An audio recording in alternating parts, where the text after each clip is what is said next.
हर इतवार रात को उस कमरे की बत्ती अपने आप जलती थी, जबकि वो कमरा पिछले 10 साल से बंद था। उस घर का कमरा नंबर 6 किसी को किराए पर नहीं दिया जाता था।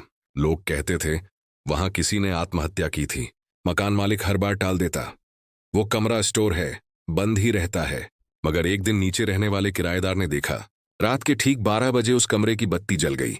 उसे लगा शायद कोई आया होगा, मगर जब दरवाजा खटखटाया, अंदर से कोई जवाब नहीं मिला। सुबह मकान मालिक ने चाबी से दरवाजा खोला। कमरा पूरी तरह से खाली था और बल्ब टूटा हुआ पड़ा था। तो फिर रात को बत्ती कैसे जली थी?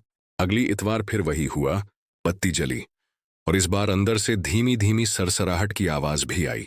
सीसीटीवी कैमरा लगाया गया और जो रिकॉर्ड हुआ उसने सबके होश उड़ा दिए। कमरे में एक औरत की परछाई थी जो सीधे कैमरे की तरफ देखकर मुस्कुरा रही थी। आखिरी फ्रेम में कैमरे पर खून के छींटे थे, जैसे किसी ने उसे अंदर से तोड़ा हो।